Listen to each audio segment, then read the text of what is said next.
Some fans are coping hard and still in shock. Do you boys believe this super chat? You know, we have obviously, yes, we're all in multiple group chats.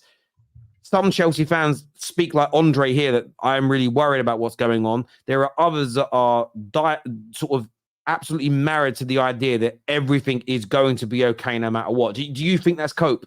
Yes, and it's two different super chatters that have completely two different opinions, even though they both support Chelsea. And Andre here recognizes what's happening wrong at his football club. He's thinking about, you know, these past 2 years, and he's saying, look, I'm not like very excited for what's to come. And then you have people like Jester and others who just fully support anything Todd Bowley does. And it just proves, it literally proves Andre's point. To add on to Mo's point, not only have Chelsea fans become accountants, Chelsea fans have become drug dealers. The drug is called copium, because they're dealing copiums to their entirety of their fan base, acting like all this that they're doing is normal. Selling a hotel is not normal. Having to sell players for 2 years in a row before a period of time to be sustainable is also not normal. Making all these financial decisions, the 8-year contracts, the blah, blah, all these things that you're doing are not normal. This is the problem. And this year, once and for all, I think the people like Jester and others who just completely defend anything Todd Bowley does, or clear like where people say Todd Bowley's just the face, it's actually Iqbali. I don't care. Bowley, Iqbali, with Stanley, Stewart, Terry, Mo, Hussam, it doesn't matter. Whoever is responsible for the thing at Chelsea, whoever it is, the person needs to be held accountable. Because I understand that the Chelsea fans didn't sit there and select Todd Bowley. Obviously, that's like, I'm not going to brush them with that brush. But at the end of the day, they need to recognize this is the difference between Roman Abramovich and the American ownership. Terry knows this. I know this because we are owned by Americans. If you ask an Arsenal fan, they'll tell you the same thing. It's all about the money. It's just how it goes. They treat football as a business, and it ain't ever going to change. It's a business for them. At the end of the day, I'll give you an example. Enzo Fernandez. Enzo Fernandez is a midfielder that probably I'd say 80% of the Chelsea fans like. They paid 100 million for him. Tomorrow, if they get a 120 million pound offer, they're selling him. That's just how it goes. They're just trying to make pure profit, pure money, and it's all about the money. To be honest with you, and it's just never going to change. I had a Chelsea fan tell me the other day, literally this. So he was defending like all that what is happening. The Duran, we were talking about the Duran, and at the end, when we pressed the questions, do you know what he told me at the end? What do you want me to do? We're stuck with these guys, and I have to live with this. I've been supporting this club for over 20 years. What do you want me to do? This is the situation we're in, and I have to assume and hope that this works. That's it. By the way, Jester has already challenged me before. I actually challenged him on a YouTube stream before, and he just had no answers for any of the questions I had. The thing is, look, for balance here, they are looking at some good business. You know, there's a report tonight that's come out of France that they are now the favourites to sign Elise. Liverpool are looking to get involved in that deal. I read a report, and I'm paraphrasing it here, but Man United are not going to pay the release clause, essentially, and we're going to look for a different approach. That might be a player plus cash or something along those lines. Man United trying to be prudent with their money. A lot of Chelsea accounts sharing that they feel like they're winning that race. I think Matt Law said that they're the favourites to get him.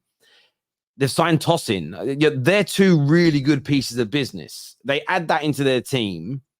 Listen, I don't know how. None of us, including any single Chelsea fan, know how good Enzo Maresca is going to be because we haven't really watched enough of him. But they're buying some good players as well. Giving them credit for that, Terry. We have we shouldn't just pretend that it's all. Again, the only deal I'm looking at with them that I actually don't think makes any sense at all is Duran. The Duran deal. Even selling, like I've said, their academy players for profit.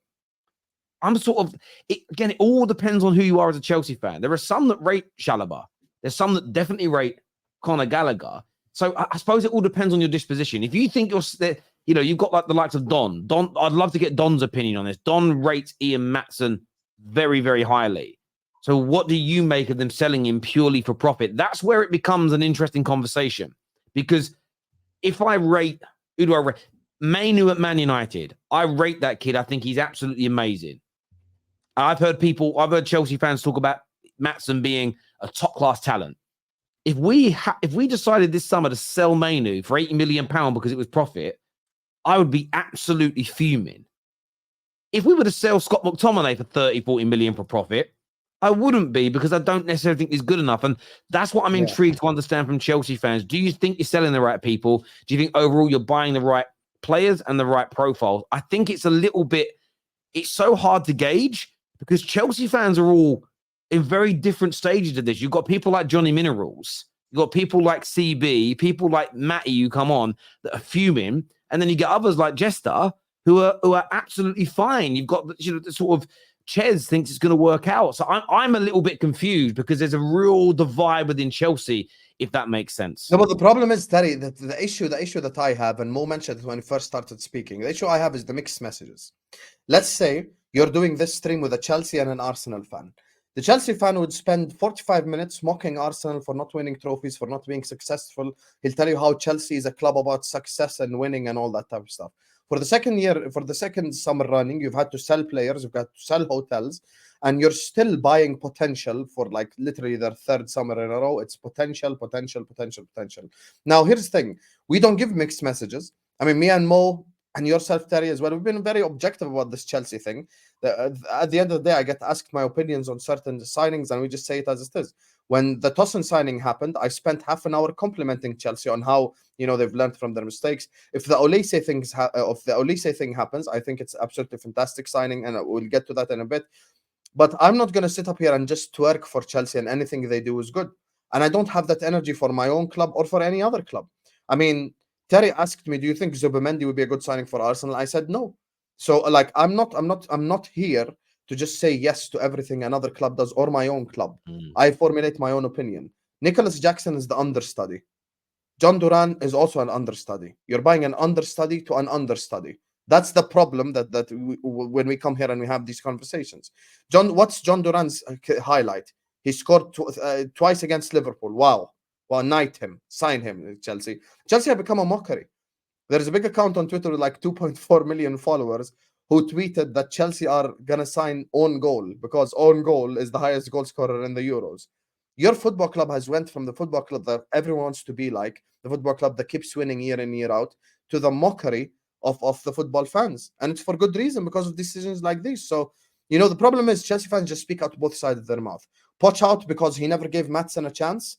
And then literally 6 months later, Maatsen selling Maatsen. It's a good business. It's a good business. Like, bro, can you make your mind up? I appreciate people like this guy who says American owners are the worst, we want Roman back. People like CB, people like Johnny Minerals who are calling it as it is. The spirit of Chelsea is just gone.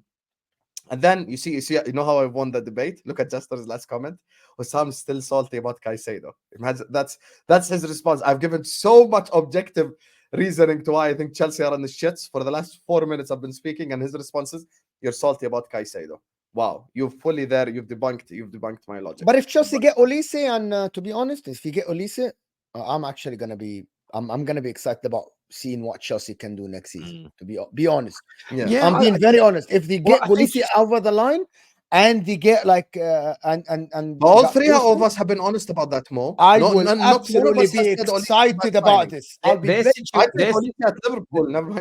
their situation is so interesting because look, my club's at the beginning of a brand new rebuild, quite literally, physically a rebuild as well, and there's going to be bumps in the road. We're going to make mistakes. I'm not naive to that.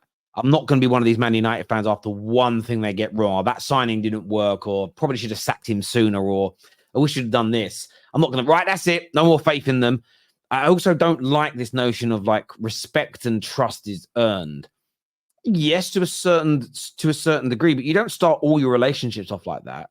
The first time I met you two, I didn't go, right, I'm never going to trust a single thing you ever say until you've earned my trust. It's like, I'm going to give you the benefit of the doubt as someone new. Yes, I probably wouldn't trust you day one of meeting you to like look after my dog or look after my children. Maybe not in that order either. But like, that's where you build it up. But this idea that, right, you're getting one chance, you make one mistake, that's it, we're finished. It's weird to me. I don't think people are I don't think that's how people's mind works.